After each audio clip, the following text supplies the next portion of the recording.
Looking at these hands as they slowly knit stitch after stitch, you might see only a gentle 7-8-year-old Willa sitting on a New York porch.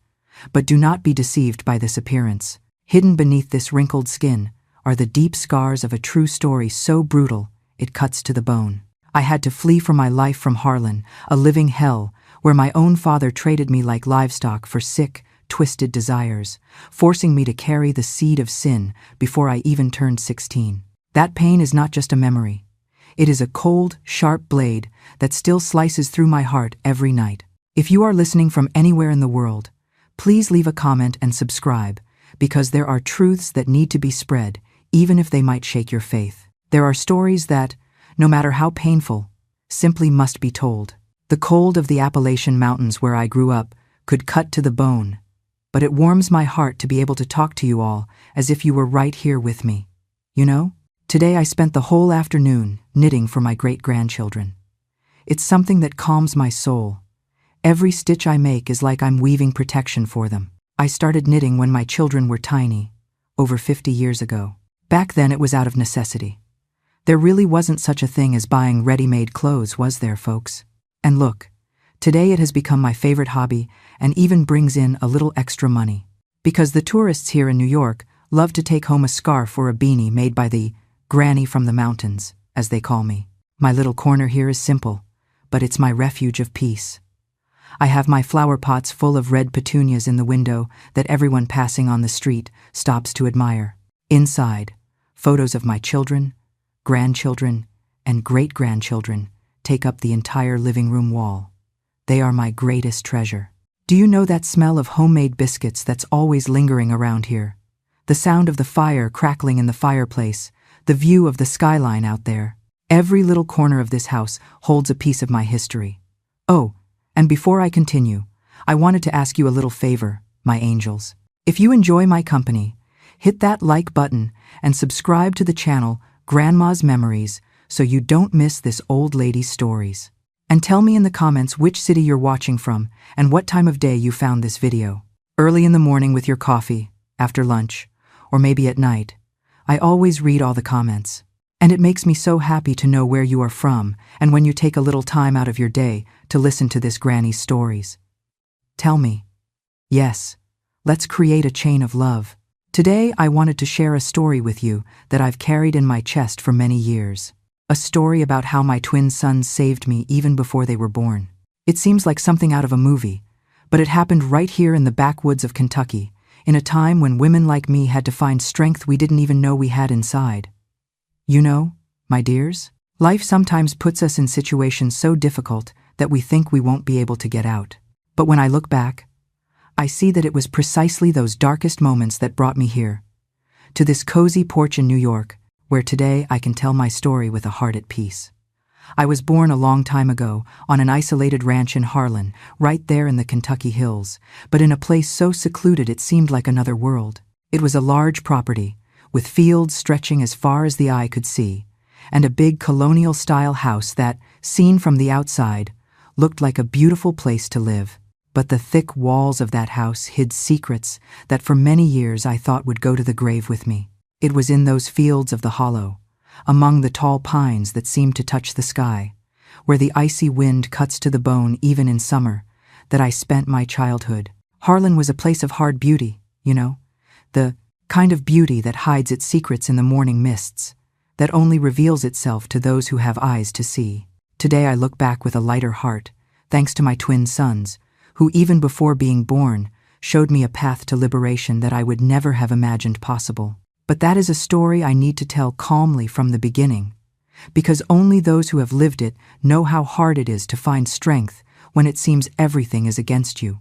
In my childhood, back in the early 60s, our ranch in Harlan was known as Pine Hollow because of the hundreds of pines surrounding our property. It was an immense area that my father, Frank Jenkins, had inherited from my grandfather. A tall man, with an imposing bearing, a beard always well-groomed, and blue eyes so clear they looked like two pieces of frozen sky. He was respected and feared by everyone in the region. The son of wealthy landowners, he carried in his blood that ancient pride of the southern gentry. My mother, Ruby Jenkins, was the opposite, tiny, with hair black as a crow's wing, always with her head down. She had fairy hands for the kitchen, but she almost never smiled. Today I understand why, but back then I believed that's just how women were: quiet, obedient, with eyes always moist. We also had Aunt Betty, my mother's sister, who lived with us since she became a widow. It was she who combed my hair and told stories before sleep, always ending with a "May the good Lord protect you," whispered in my ear. We were 4 siblings. I was the oldest. Then came Ethan, barely 2 years younger than me. He was a quiet boy, observant, with eyes that seemed to see too much for his age. After him came Caleb, 4 years younger, always smiling and gentle. And finally, Grace, the baby of the family, born just before everything started to get worse. Our house was big, made of solid wood, with a wide porch that wrapped around the entire building. From afar, it looked like one of those plantation houses from the movies, you know? Beautiful, imposing, with cattle grazing in the green fields around. It had 2 floors. On the first, the huge kitchen with a wood-burning stove, the dining room with a long table that seemed to have no end, the living room where my father received visitors, and a room he called the study, where he kept his hunting guns, books, and a carved desk. Upstairs were the bedrooms, the big one for my parents, one for the girls, me and Grace, one for the boys, and another where Aunt Betty slept. In the back of the house, there was an orchard with apple trees that in autumn filled with bright red fruit. I loved climbing the trees to pick the prettiest apples. We also had a chicken coop where I went every day to collect the eggs, placing them carefully in the little basket my mother had woven from straw. In front of the house, my mother cultivated a garden of azaleas that in spring transformed everything into a sea of colors. Our routine began very early. The cold of the Kentucky hills made us wake up with numb hands and breath coming out like smoke from our mouths. Before the sun came up, we were all up. My mother and Aunt Betty lit the stove, prepared coffee for my father and breakfast. There was always grits and gravy, fresh cheese made right there, and warm biscuits. I helped with the household chores and took care of Grace. Caleb and Ethan went with my father to the fields to learn the work with the cattle. Our ranch raised mainly beef cattle, but also had some American quarter horses that my father said were purebred and that he showed off with pride when he received important visitors. The school was 3 miles from our ranch, and we went on foot, my brothers and I, along the dirt road, passing through open fields and pine forests. In winter, when the frost covered everything, it seemed we were walking in a crystal world. And on the way back, we always stopped at Stony Creek, a stream with waters so cold they hurt your teeth, to drink and rest a little. At school, we were known as the children of Mr. Frank. That opened doors, but also isolated us. The other children were somewhat wary, never inviting us to their houses. The teacher, Mrs. Sarah, a thin lady with round glasses, treated me with special attention. "A smart girl like you should study in the big city," she would say. Little did she know that those words planted a little seed of hope in me that years later would be my salvation. On Sundays, we all went to service at the wooden church in town. My father insisted we sit in the front pew, clearly visible. He wore his well-pressed black suit, felt hat, and polished boots. My mother and I wore our best dresses, and the boys, trousers, and starched shirts. It was a ritual more of appearance than faith. Today I understand that. After the service, my father stopped to talk with friends, important men of the region, the store owner, the sheriff, the mayor, some neighboring landowners. They formed a circle, speaking softly, laughing at things we couldn't hear. Sometimes one or another would look at me in a way that, even as a child, made me feel a shiver down my spine. It was at 9 years old that I noticed something was wrong. It was a Saturday night, the first of the month. My father had ordered that we all be especially clean and dressed up. The dining room table was set with the good china, the crystal glasses we only used on special occasions, and candles lit in the silver candelabras that were an inheritance from my paternal grandmother. "Important people are coming today, Willa," my father said, adjusting the knot of his tie in front of the mirror. "And you're going to be a good girl, right?" He wasn't smiling when he said that. His blue eyes looked like 2 cold stones. That was the first night of what they called the club. 15 men arrived, all in cars or on horseback. They were the same ones who talked to my father after church, plus a few others I didn't know, all well-dressed. smelling of shaving lotion, smoking cigars. My mother served dinner and was then sent to her room, taking little Grace. Caleb and Ethan were forced to stay in a corner of the living room, quiet, and I was called to the center as if I were an attraction, a thing to be shown. It was the first night, but not the last. That would become a monthly routine that would last for years.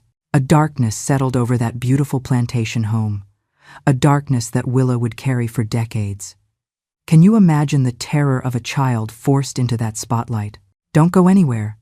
The real story of her survival is only just beginning, a routine that would mark my soul with invisible and deep scars. I was just a child, not fully understanding what was happening. I only knew that those nights filled me with a fear that had no name. Sometimes I disconnected, as if my soul left my body and stayed floating up there on the ceiling, watching everything from afar. It was the only way I found to endure, and over in the corner, my younger brothers, especially Ethan, cried in silence, tears falling without making a noise down their pale faces.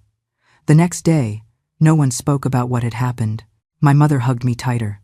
Aunt Betty made me chamomile tea with honey, and my father acted as if everything was normal. And so the days passed, and I grew up between the terror of the first Saturdays of the month and the apparently normal routine of the other days. But the little Willa, who liked to climb trees and pick apples, who dreamed of being a teacher someday, was becoming quieter, more closed off. I drifted away from myself, as if the real Willa were hidden in some safe place, far from that beautiful ranch, which behind lace curtains and shining windows hid a private hell. Years went by, and that girl with braids and scraped knees grew up. When I turned 13, my body began to change, and with those changes, the interest of those men in the club too. My father, noticing this, began to present me differently at the meetings. I was no longer just Frank's daughter. I was the young lady of the house. It was at that age that I truly understood the horror of what was happening. It wasn't just strange looks or whispered words. It was something much worse, something I couldn't even name. It was so terrible. I only knew that after those nights, I felt dirty in a way that not all the water in the world could clean. My mother, poor unhappy soul, realized everything, but didn't have the strength to stand up to my father. She cried in secret, prayed for me, sometimes hugged me with such force that it hurt, as if she wanted to protect me with her own body. But in reality, she was also a victim of that man, Frank. She was only Ruby by name, because her life was a constant purgatory. "One day it will end, daughter," she whispered to me when we were alone. "One day you will get out of here. But how? To where?" We were isolated from everything and everyone. My father controlled every aspect of our lives, the money, the visits, even the letters that arrived by mail. Aunt Betty tried in her own way to alleviate my suffering. She taught me practical things, sewing, cooking, canning things that, according to her, would be useful to me when I had my own house. It was her way of giving me some hope for the future. As the months went by, I noticed changes in my routine. My father no longer let me go to school. "Grown young lady doesn't need much schooling," he said. "You're going to end up getting married and taking care of a house anyway." The real reason was different. Of course, he didn't want me talking to anyone from outside, making friends, having anyone notice the bruises I sometimes had or my distant look. Ethan, who was now barely 14, was my only true comfort. He understood even without words.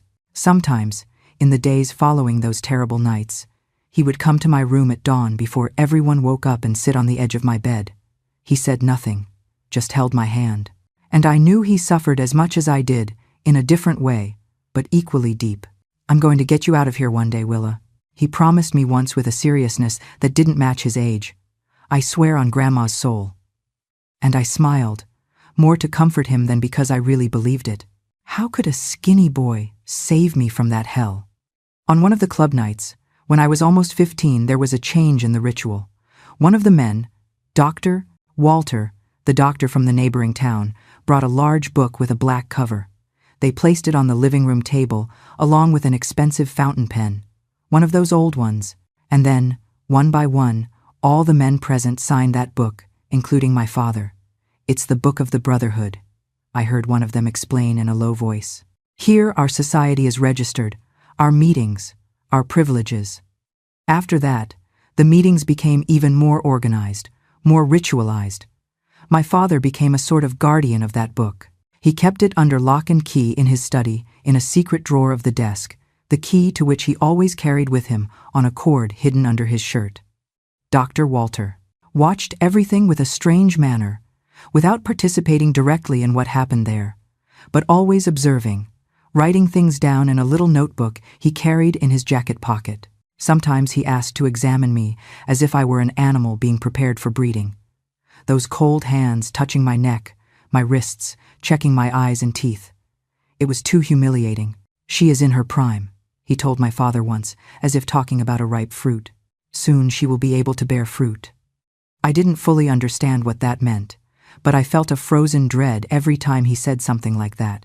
My father only felt satisfied, as if I were a successful harvest from his planting. It was around that time that I began to have bleeding every month. My mother explained to me with tears in her eyes what that meant. "Now you are a young lady, daughter. You have to be even more careful." And she taught me to use the rags she sewed herself for those days.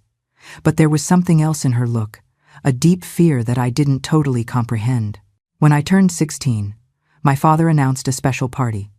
"The club is going to celebrate your entry into adult life, Willa," he said, with a smile that didn't reach his eyes. That was the first time I saw my mother face my father directly. "No, Frank," she said, her voice trembling but determined. "Willa, no. Please."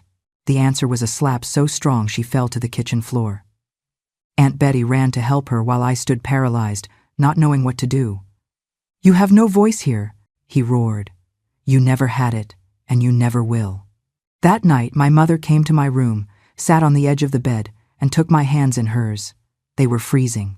"Willa, my daughter, I need you to know something," she whispered, constantly looking toward the door for fear of being heard. "What they do, what they are going to do, is not right. It's not normal. It's not something a father should allow with his daughter." She swallowed hard, and I saw she was crying silently. "I tried to protect you. I swear I tried, but he is too strong. He has friends who are too powerful. The sheriff, the mayor, they are all part of that cursed club." I remained silent, feeling the weight of those words. After so long, it was the first time someone verbalized the horror we lived. "If you ever have a chance to run away, daughter," she continued, "run, don't look back, don't think about me. Just go. And leave you and my brothers? Never, Mama." She squeezed my hands tightly. "Promise, Willa. Promise you will run if you have the chance." That promise, whispered in the dead of night, was the first real step toward Willa's freedom. Little did she know, her younger brother, Ethan, was already working on a plan that would change everything, starting with an expensive-looking book. "You won't believe what happens next." I promised, more to calm her than because I believed I would ever have that chance. How to escape that prison without bars, but as efficient as any cell. On the day of my 16th birthday, the club meeting was different. More men came, not just the usual 15. There were 20, maybe more. The dining table was covered with a white lace tablecloth, and the best china was used. Bottles and more bottles of expensive liquor were opened. My father forced me to wear a white dress as if I were a bride. Aunt Betty got me ready, crying softly while she braided my hair with ribbons, also white.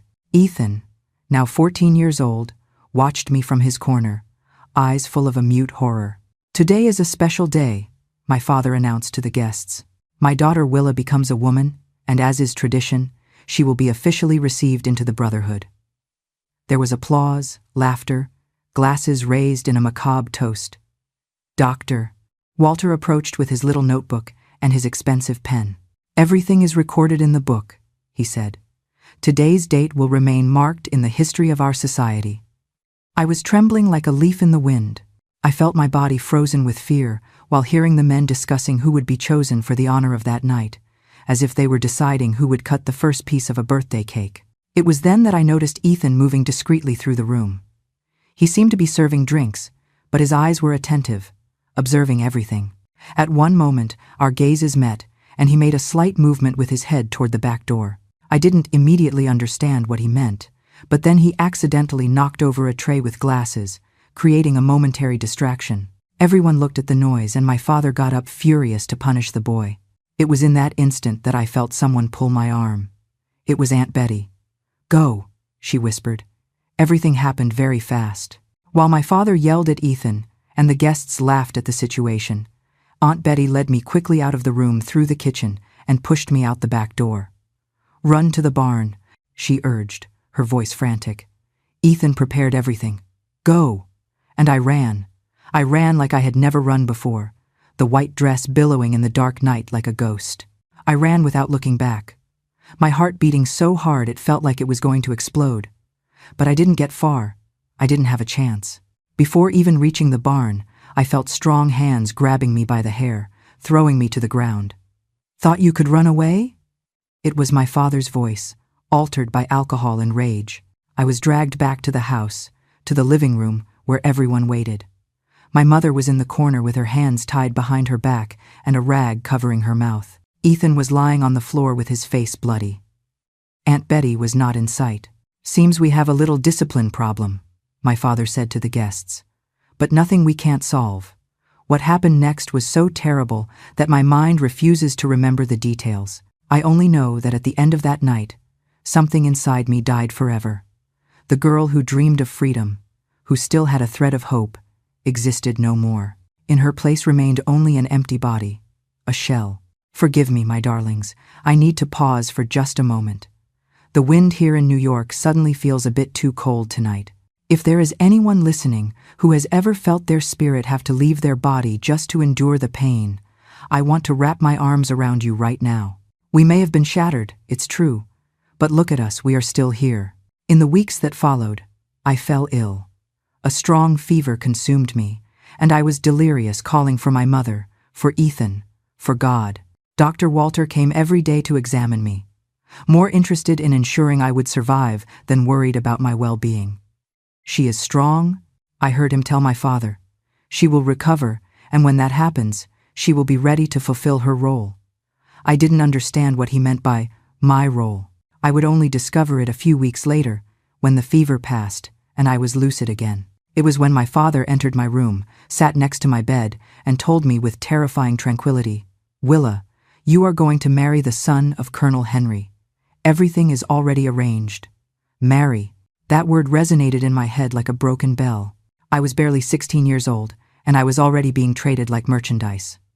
The groom, Travis Montgomery, was almost 30 years old and was known in the region for his violent temper. The only son of the colonel, he was treated like a prince who could do whatever he pleased. "It will be an honor for our family," my father said, as if he were offering me heaven. "The Montgomerys are the most important family in the region. They have land all the way to the other side of the mountain." I didn't answer. After that night of my birthday, something in me had definitely broken. It was as if I watched everything from afar, as if that Willa who suffered, who bled, who was afraid, was another person. Aunt Betty had disappeared. When I asked for her, my mother just shook her head with moist eyes. "She left," she said softly. But I knew it wasn't true.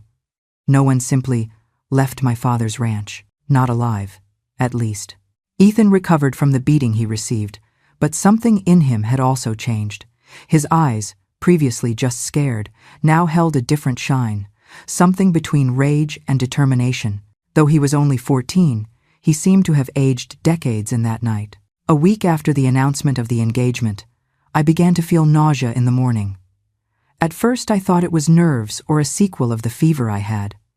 But when the nausea continued, day after day, my mother looked at me with a dread I had never seen before.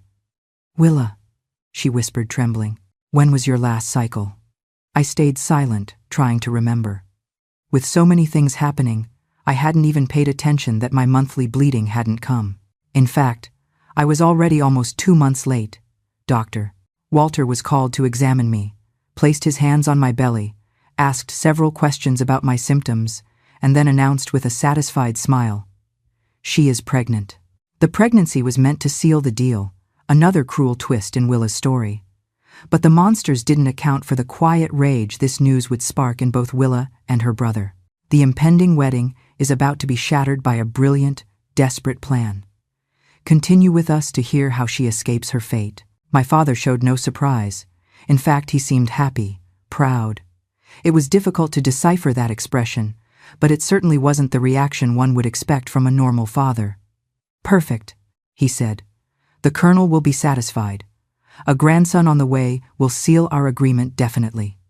When everyone left the room, my mother came closer and held my hand. "Daughter," she whispered, Do you know who the father is?" "How could I know, after that horrible night of my birthday, when so many men—" I shook my head negatively, feeling the tears run down my face. The wedding was accelerated. It would happen in 2 weeks, not in the town church, but in the private chapel of the Montgomery estate. Everything very discreet, very fast. I was practically being sold to another family, along with the baby growing inside me. The news of the pregnancy didn't please Colonel Henry initially. "A bride already knocked up? By whom?" I heard him yell in my father's study. But soon the discussion calmed down, and the two came out smiling, as if they had reached some agreement. Travis, my fiancé, came to visit me only once before the wedding, a tall man, with a dark beard and small eyes that never seemed to blink. He entered my room as if he were already its owner. He examined me from top to bottom like someone evaluating a mare and said, "She'll do." Those 2 words, spoken with such coldness, told me everything I needed to know about my future husband. The preparations for the wedding continued at full speed. My mother was sewing a white dress for me with lace that hid the small bump of my belly. Her hands trembled while she sewed, and sometimes I found her crying silently over the fabric. On the eve of the wedding, while my mother was making the last adjustments to the dress, Ethan appeared at my bedroom door. He was thinner, and his eyes seemed even older than before. "Can I come in?" he asked in a low voice. My mother nodded, leaving the needle stuck in the fabric. "I'm going to get more ribbons," she said, leaving the room and leaving us alone. Ethan approached slowly. There was something different about him, something I couldn't define. Determination, maybe contained rage. "Willa," he said, sitting on the edge of the bed. "I'm not going to let this happen." I looked at him confused. "What do you mean?" "The wedding. You can't go. You can't get out of here and go to the Montgomery estate. It would be like leaving one hell to enter another." I sighed. "And what option do I have, Ethan? I'm pregnant. By whom? I don't even know. Maybe by Papa himself. How can I run away?"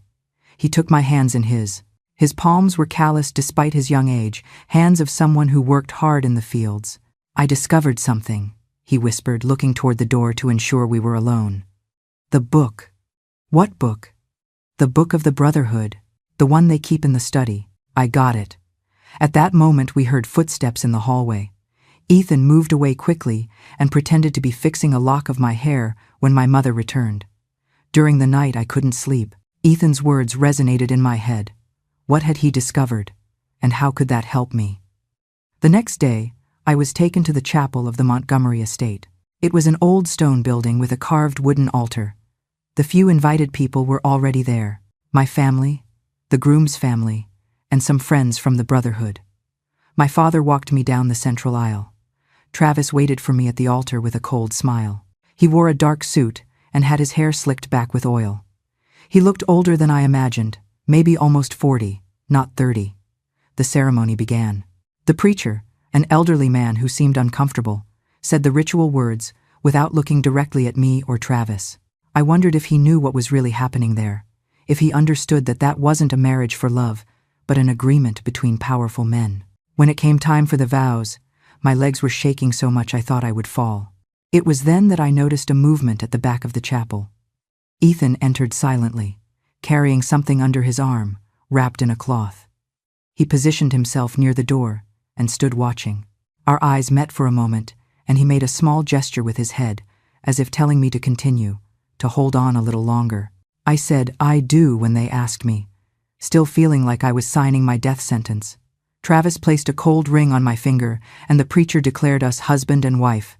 At the exit of the church, I was received with cold hugs and empty congratulations. Colonel Henry, Travis's father, looked at me with a mix of disdain, like someone examining a newly acquired object. The reception took place in the main house of the estate. A long table had been prepared in the hall with porcelain plates and silver cutlery. Everything very luxurious, very cold. I sat next to Travis, who barely spoke to me. He talked animatedly with the other men, discussing politics and business. I was just an ornament, a trophy to exhibit. During dinner, I noticed Ethan circulating discreetly among the guests, as if he were serving drinks. No one paid him much attention. After all, he was just a boy, the bride's brother, insignificant in the eyes of those powerful men. At a certain moment, I saw him approach Dr. Walter, who was sitting at the other end of the table. They exchanged a few words, and then Ethan left quickly. The doctor seemed agitated, restless. Shortly after, my father stood up to make a toast. He raised his glass, smiling with that same cold smile I knew so well.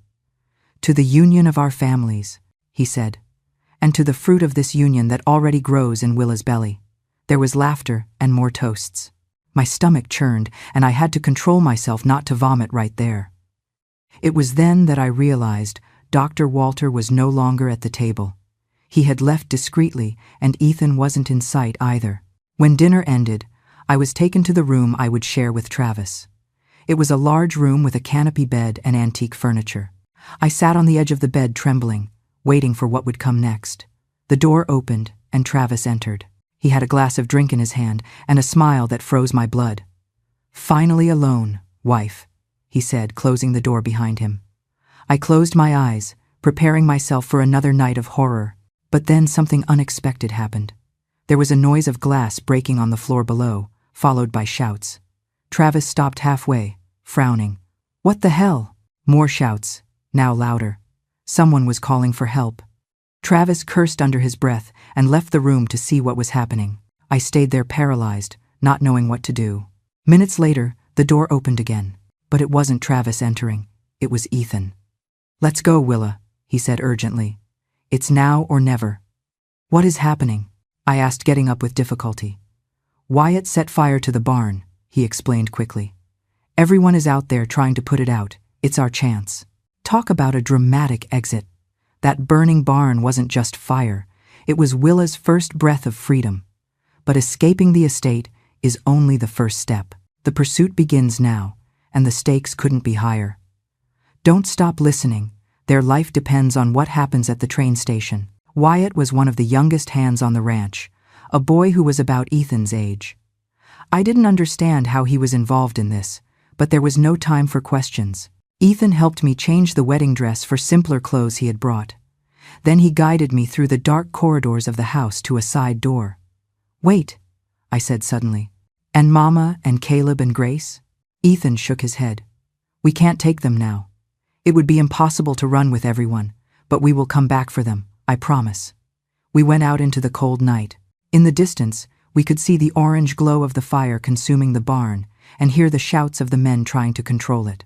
Ethan led me in the opposite direction, through a small woods, until we reached a dirt road.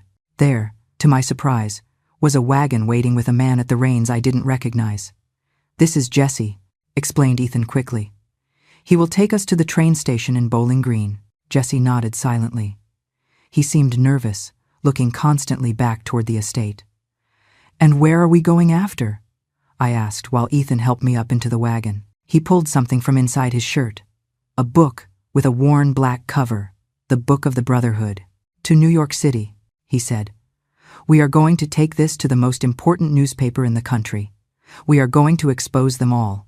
It was at that moment I began to understand Ethan's plan. The book contained the records of all the meetings, all the names, all the dates. It was the proof we needed to destroy that circle of powerful men who had ruined our lives. While the wagon moved away down the dark road, I looked back one last time. The fire from the barn was now spreading to other buildings of the estate, illuminating the night sky like a giant torch. "I don't know if this will work," I whispered. Ethan held my hand. "It's going to work," he guaranteed. "And if it doesn't work through the newspaper, we have Dr. Walter." "Dr. Walter? He is one of them." "He was useful to them," Ethan corrected, his voice low. "But he was obsessive, Willa. He kept a private logbook, separate from the Brotherhood's ceremonial one. He tracked dates, biological cycles, versus the nights of the meetings. He recorded blood types and physical traits of every child born on the ranch." "I don't understand," I said, confused. "He knew," Ethan said grimly. "He mapped out the timing. He knew exactly which man was with which woman on the nights of conception. He has a record proving who the father is, purely by the dates and the biology. Back then, we didn't have the fancy machines you have today, my angels. But his sick obsession was more precise than any computer. He treated us like lab rats, tracking every day, every hour. Evil, you see, is sometimes terrifyingly meticulous. It's undeniable proof, I repeated, shocked. How do you know they are twins? Ethan smiled for the first time in a long while. Dr. Walter discovered it in the last exam. 2 hearts beating, 2 babies, and he knows who the father is. It's all documented. The wagon continued along the dark road, taking us far from that hell. In front of me, an uncertain future. Inside me, 2 lives growing. And in Ethan's hands, the book that could destroy everything my father had built. For the first time in many years, I felt something I had forgotten. Hope. The trip to Bowling Green was the longest of my life. At every curve of the road, at every noise of the night, my heart raced, fearing we would be discovered. Jesse drove the wagon in silence, eyes fixed on the road in front of us. Occasionally he exchanged meaningful glances with Ethan, as if they shared a secret I didn't know. How do you know each other? I asked finally after almost an hour of silence. Jesse is Wyatt's cousin, explained Ethan. They are from the shantytown folks across the creek. Wyatt's father was one of those who suffered at the hands of our father. What do you mean? Ethan took a deep breath before continuing. The Brotherhood didn't just hurt us, Willa. They tormented the whole region. The men from the shantytown were especially persecuted.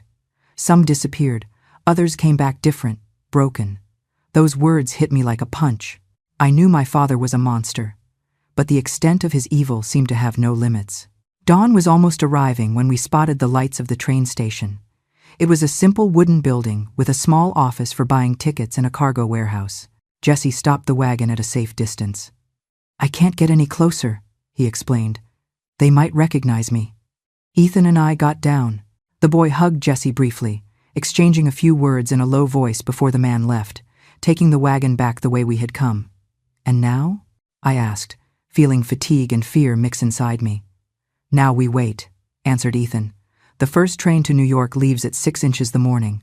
We looked for a place to take refuge behind the cargo warehouse. Ethan took some bread and cheese from a bundle he was carrying, and we ate in silence, also sharing a canteen of water. How did you manage to plan all this? I asked, amazed at the capacity of my brother, who was only 14. He shrugged as if it were no big deal. After that night, your birthday, I knew I had to do something. I started observing more, listening more. I made friends with Wyatt when he came to work on the ranch. He told me about the shanty town, about how his father had been mistreated by the men of the Brotherhood. And the book, how did you get it? It was hard, admitted Ethan, eyes shining with contained pride. I watched Papa. I knew he kept the key to the secret drawer on a cord around his neck. One night, when he was drunk after a meeting, I managed to take the key while he slept. I made a copy with wax and returned the original. Then, it was just a matter of waiting for the right moment. I looked at my brother with new eyes. That skinny boy who cried silently in the corner of the living room during the Brotherhood meetings had transformed into a brave and determined strategist. I know. It might sound hard to believe that a 4-year-old boy could manage all that, right, my dears? But let me tell you, pain has a way of aging a soul faster than time ever could. Ethan was never really allowed to be a child. He had to become a soldier in his own home just to survive. Have any of you out there had to grow up too soon because life gave you no choice? Please, share it with me in the comments. And Dr. Walter, I asked, how did you convince him to help us? Ethan got serious. He is not a good man, Willa. Don't think that. He collaborated with the Brotherhood for years, but there is one thing he loves more than anything else: his scientific work. Those tests he does, that business. It's something new, revolutionary, according to him. When he realized he could lose everything if the Brotherhood were exposed, he got scared. I made a deal with him. If he helped us, his name would be left out of the denunciations. Do you think he will keep his part? I don't know, confessed Ethan. But the documents he handed me are sufficient, even without his testimony. The hours passed slowly. I dozed a little, leaning on Ethan, who remained alert. When the sky began to lighten, he shook me gently. "Time to go," he said. "We need to buy the tickets before the train arrives." I fixed my hair and cleaned my face with a little water from the canteen. We were about to leave our hiding place when we heard the sound of horses approaching. Ethan pushed me back behind the warehouse.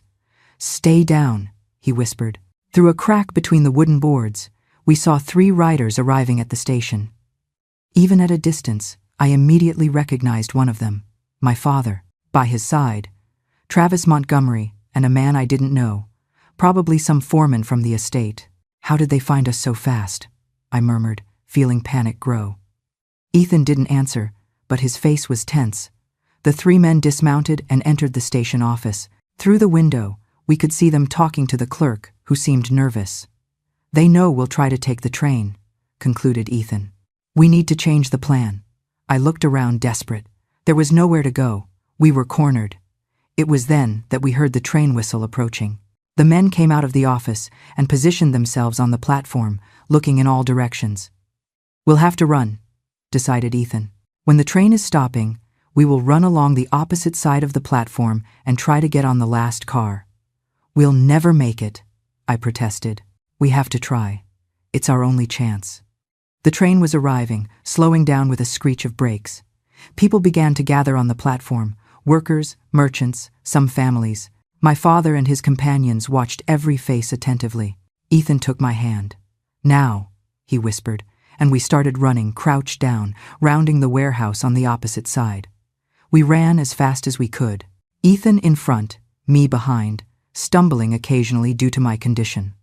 The last car was almost in front of us when I heard a shout. "There they are!" I looked back and saw my father pointing in our direction, already mounting his horse. Travis and the other man did the same. "Run, Willa!" shouted Ethan. "Don't stop!" The train was almost completely stopped. Now Ethan reached the last car and climbed up with agility. He turned around and extended his hand to me. "Jump!" I gathered all my strength and jumped, grabbing Ethan's hand. He pulled me up at the exact moment the riders approached. My father was so close I could see the fury in his eyes. He reached out his arm trying to grab me, but his fingers barely brushed my dress. The train began to move again, gaining speed, leaving my father and the other men behind. That near miss symbolizes the chain being broken. Willa, pregnant and running, has finally left Harlan behind. But the journey is long, and the true horror, the identity of the children's father, still lurks in Ethan's pocket. We need to know what's in that sealed envelope. Stay tuned. They still tried to keep up with us for a while, but soon the horses could no longer maintain the pace. I fell to the floor of the car, panting, heart beating so hard it felt like it was going to jump out of my mouth. Ethan knelt beside me, equally breathless, but with a gleam of victory in his eyes. "We did it," he said between heavy breaths. We were in the cargo car among boxes of merchandise and some animals. It wasn't comfortable, but it was safe, at least for now. "We don't have tickets," I remembered, worried. "What will we do when the conductor comes?" "I have money," answered Ethan, taking some crumpled bills from his pocket. He saw my questioning look and added, "I've been saving it for 2 years. Every penny I found, every odd job I did for the hands without Papa knowing. I knew this day would come, Willa. I just didn't know it would be today. It's not much, but it should be enough to buy the tickets now." He helped me sit on a stack of sacks, probably grain, and went to find the conductor. I stayed alone, hugging my still almost imperceptible belly, thinking about the 2 little beings growing inside me. Twins. I still hadn't fully processed that reality. 2 children would be born from all that violence. 2 innocent lives, fruit of something so terrible. How could I love them knowing where they came from? How would I raise them alone? A 6-year-old girl with no skills, no formal education, no money. Tears began to run down my face. They weren't tears of sadness nor of joy. They were tears of something deeper, more primitive, a cry of liberation. Ethan returned a few minutes later. "It's all settled," he said, sitting next to me. I explained to the conductor that we had to leave in a hurry, and he accepted our money. "We are officially passengers now." "Where are we going exactly in New York City?" I asked, drying my tears. "To the newspaper, the Daily Chronicle," answered Ethan. "It's the most important newspaper in the country. If anyone can publish this story, it's them.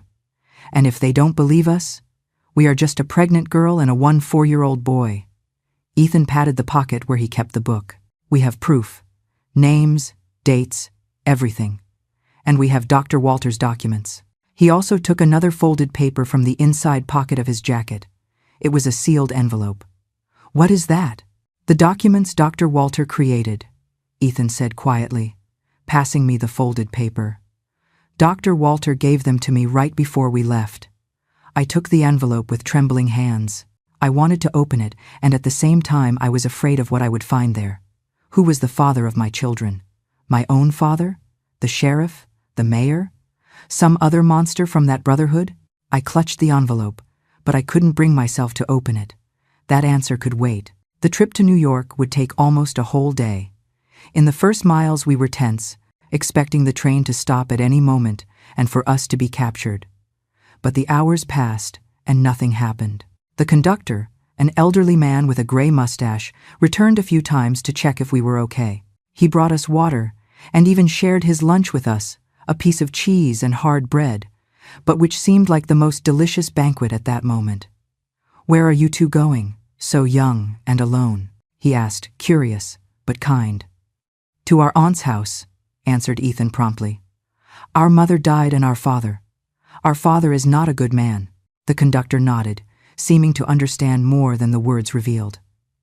There are many not good men in this world, he commented, looking at me with a sort of compassion in his gaze. The afternoon advanced, and with it an enormous tiredness took over my body. I fell asleep leaning on Ethan, rocked by the rhythmic movement of the train. When I woke up, it was already getting dark. Ethan had also dozed off, and was now sleeping with his head resting on a box. He looked so small, so fragile. It was hard to believe that that boy had faced so much and planned such an audacious escape. For a moment I let myself sink into dark thoughts. What if everything went wrong? What if the newspaper didn't believe us? What if my father found us in New York? What if Dr. Walter's documents weren't enough to prove the crimes of the Brotherhood? It was then that I felt for the first time a slight movement inside my belly. It wasn't a kick or anything like that. It was too soon for that. It was more like a flutter, a subtle reminder that I wasn't alone, that 2 little lives depended on me. That little movement changed something inside me. Suddenly, it wasn't just about escaping, about vengeance, about exposing the Brotherhood's crimes anymore. It was about surviving, about creating a future for those 2 children, about building something new from the ruins of my past. We will make it, I murmured to my belly. I promise. I don't know how long I was there absorbed in my thoughts, but at some point I noticed Ethan had woken up and was watching me. Is everything okay? He asked. I think I felt the babies, I answered with a voice broken by emotion. It was strange, but good. Ethan smiled, a genuine smile that lit up his young face. They will be fine, Willa. We will all be fine. In that moment, something crystallized inside me, a resolution, a determination I had never felt before. It didn't matter what happened in New York. It didn't matter if the newspaper believed us or not. I would fight. I would fight for my children, for my brother, for myself. I took the envelope from Dr. Walter again, and with a decided movement broke the seal. Are you sure? Asked Ethan, surprised. Yes, I answered. I need to know. I need to face this truth, whatever it is. Inside the envelope was a page torn from Dr. Walter's private journal. It wasn't a lab result, but a handwritten chart.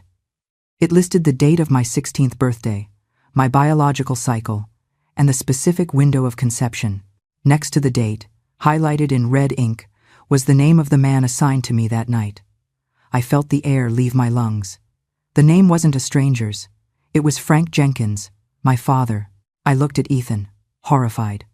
He opened the Stolen Brotherhood book to the corresponding date.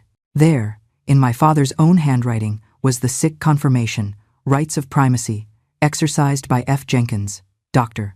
Walter's note clarified the macabre truth.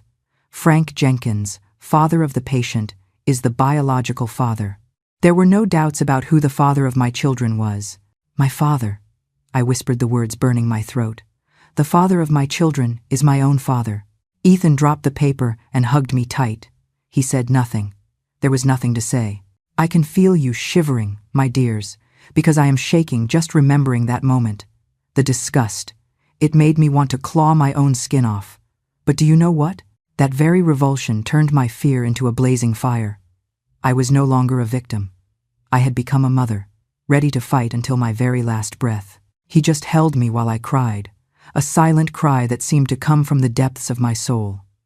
When I finally calmed down, I felt something different inside me. It wasn't just pain or repulsion. It was pure rage, incandescent, a fury that gave me strength instead of paralyzing me. Now we have one more reason to keep going, I said, wiping my tears. He has to pay for what he did. They all have to pay. The train continued advancing through the night, taking us toward an uncertain future. But for the first time, it wasn't fear guiding my thoughts. It was the determination of a survivor, of a mother who would protect her children at any cost, of a woman who had finally found her voice. New York City awaited us, and with it the chance for justice. New York was a world completely different from everything I knew. The wide and busy streets, the tall buildings, the hurried people. Everything seemed strange and intimidating to me.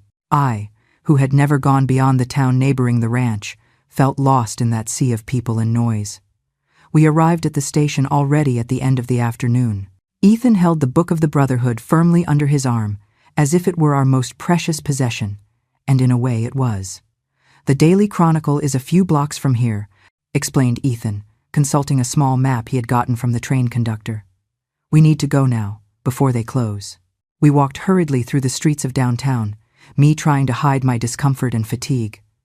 The trip had been long, and my body, still adapting to the pregnancy, protested with every step. The newspaper building was an imposing 3-story construction with a stone facade and large windows. At the entrance, a bronze plaque announced the Daily Chronicle, the most important newspaper in the region since 1870. We entered timidly into the lobby, where a receptionist looked at us with curiosity. "Can I help you?" she asked, clearly surprised to see 2 children, for that was how we looked, entering alone into a newspaper of that importance. "We need to speak with a reporter," answered Ethan, trying to sound older than he was. "We have an important story to tell." The receptionist smiled with condescension. "Everybody has an important story to tell, young man. The reporters are busy. Maybe you can come back another day." I felt desperation grow inside me. We couldn't wait. My father and the other members of the Brotherhood were probably already looking for us. Every hour, every minute counted. It was then that a woman came down the stairs of the building. She was tall, with gray hair pulled back in a severe bun, wearing dark-rimmed glasses. She carried a leather portfolio and seemed in a hurry. "Margaret," called the receptionist. "These young people want to talk to a reporter. They say they have an important story." The woman stopped and looked at us over her glasses. There was something in her look, a curiosity, a perspicacity that gave me a pinch of hope. "What kind of story?" she asked me directly. I hesitated, looking at Ethan. He nodded slightly, encouraging me to speak. "A story about abuse," I answered, finding courage I don't know where. "About a brotherhood of powerful men who do terrible things. And we have proof." Something in the woman's face changed. She approached us, lowering her voice. "Where do you come from?" "Harlan?" answered Ethan. She studied us for a long moment, her sharp eyes seeming to see through us. I truly believe the good Lord placed Margaret there at that exact moment. She didn't just see 2 dirty, runaway children. She saw the ghosts haunting our eyes. Sometimes, the truth is so heavy that even a stranger can feel the weight of the burden you're carrying just by looking at you. "Come with me," she said, finally gesturing toward the stairs. "I am Margaret, editor-in-chief of this paper, and I think I need to hear this story." Willa found an unexpected ally in Margaret, a powerful woman who recognized the weight of their story. This wasn't pity. It was the start of a journalistic war. But exposing the Brotherhood will take time, and Willa must learn to wait.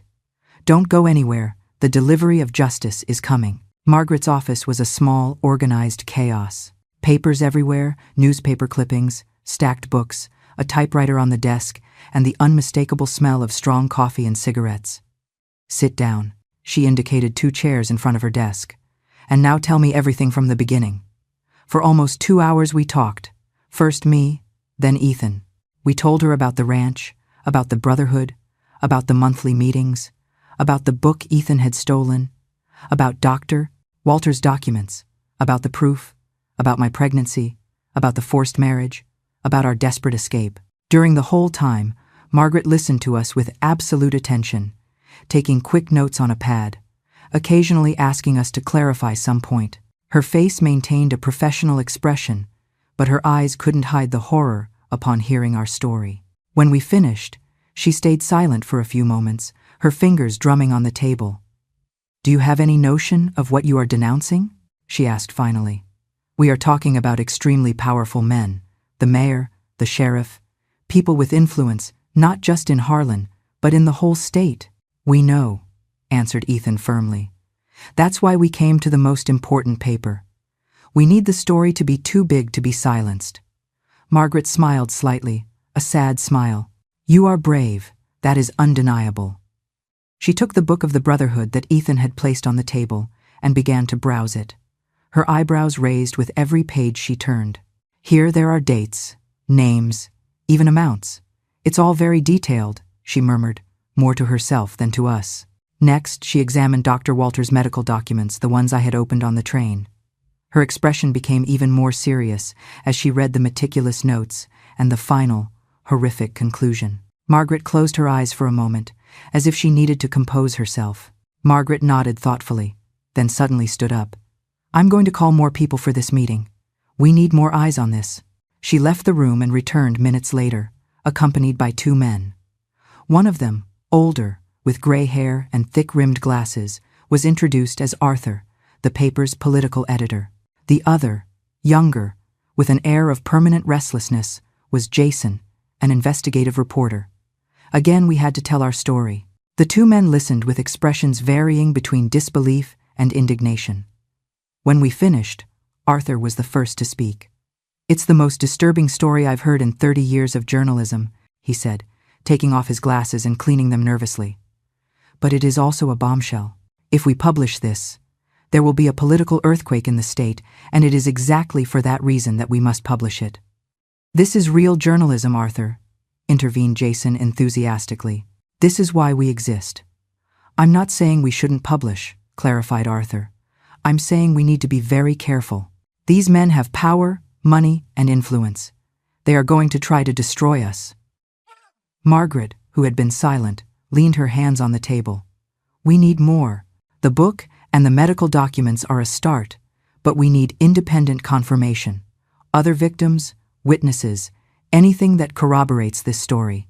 It was then that Ethan mentioned the shantytown community across the creek, where Jesse and Wyatt came from. "They also suffered at the hands of the Brotherhood," he explained. "Wyatt's father was one of the victims." "That is good," said Jason, writing quickly. "I will go there tomorrow myself." "And as for you two," asked Margaret, "where are you going to stay? It's not safe for you to wander around." We hadn't thought of that. In fact, we hadn't planned anything beyond reaching the newspaper. Our money was running out, and we knew no one in New York. "I have an idea," said Arthur after a moment of reflection. "My sister Ruth runs a shelter for women, victims of violence on the other side of the city. It is a discreet, safe place. Willa can stay there." "And Ethan?" I asked, worried. "He can stay with me," offered Jason. "I have a spare room in my apartment." Margaret stood up. "Decision made. It is settled. You will be safe while we work on this story. But I want to be clear. It will take time. We need to investigate everything thoroughly, confirm every detail before publishing anything." "How much time?" I asked, anxious. "A few weeks at minimum," she answered honestly. "Maybe more. Investigative journalism doesn't happen overnight, especially when we are dealing with something of this magnitude." We left the newspaper already at the start of the night. Jason accompanied us first to the shelter where I would stay, then taking Ethan to his apartment. The farewell was difficult. It was the first time since our escape that we would be separated. "I will come see you every day," promised Ethan, hugging me tight. "Don't worry. Take care," I answered, fighting back tears. "And thank you, Ethan, for everything." Those next 3 weeks were the longest of my life. I stayed hidden in that room at the shelter, staring at the cracks in the ceiling, terrified that at any moment the door would burst open and my father would be standing there. But instead of my father, it was the truth that came knocking. On a Sunday morning, Jason arrived at the shelter waving a copy of the Daily Chronicle. His hands were shaking. The headline took up half the front page. "The House of Horrors, Inside the Kentucky Brotherhood." It was all there. The names, the dates, the stolen funds, and the horrific abuse of power. Margaret had done it. She hadn't just published our story. She had verified it with 3 other women from the shantytown, and even found a former maid who had worked at our ranch. The story didn't just make waves, it caused a tsunami. The governor of Kentucky was forced to intervene that very afternoon. Ethan came to see me 2 days later. He looked different, lighter, as if a heavy stone had been lifted from his small shoulders. "They got him, Willa," he cried, burying his face in my lap. "The state police raided the ranch. Papa, the sheriff, Colonel Henry, they are all in custody. Justice served." The power of the truth, backed by Ethan's courage and Margaret's integrity, brought down the entire house of cards. But Willa's journey isn't over. She carries the physical reminder of her past, and she must face her deepest fear when her sons are born. Listen on, this is the most powerful part of her story. I wish I could tell you that I felt happy, but what I felt was a strange emptiness, followed by a wave of nausea.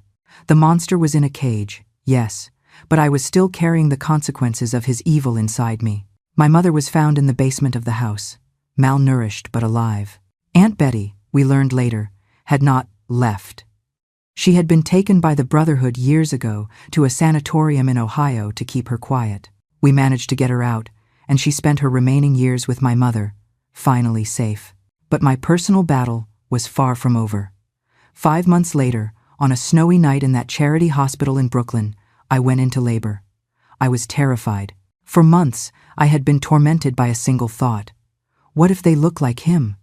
What if I look into their eyes and see the monster who destroyed me? The pain was unbearable, tearing me apart just as my past had. I screamed for my mother, who wasn't there, and for God, who I thought had abandoned me. But when the cries of the first baby filled the room, followed minutes later by the second, silence fell over my soul. The nurse cleaned them up and placed 2 bundles in my arms. 2 boys. I hesitated to look. My heart hammered against my ribs. Slowly, I pulled back the blanket. They didn't look like Frank Jenkins. They didn't look like the pain or the shame. They looked like me. They had Ethan's chin and my mother's dark hair. They were innocent. That was the moment, my darlings, that the real Willa was born. Not the victim, not the runaway, but the survivor. I looked at those 2 tiny faces, and I made a vow. I whispered to them, "Your grandfather tried to use you to extend his power, to seal a legacy of evil, but he failed. You are mine, and you will grow up to be everything he was not. You will be kind, you will be gentle, and you will respect women." Raising them wasn't easy. I scrubbed floors, I sewed, I went hungry so they wouldn't have to. Looking at the scars on these old hands, I feel proud. If you are walking through your darkest days, remember this. Darkness is not hereditary, only love is passed down. If this old granny's story touched your heart, please leave a heart emoji in the comments so I know I am not alone. There were nights I cried myself to sleep, the trauma of Harlan haunting my dreams.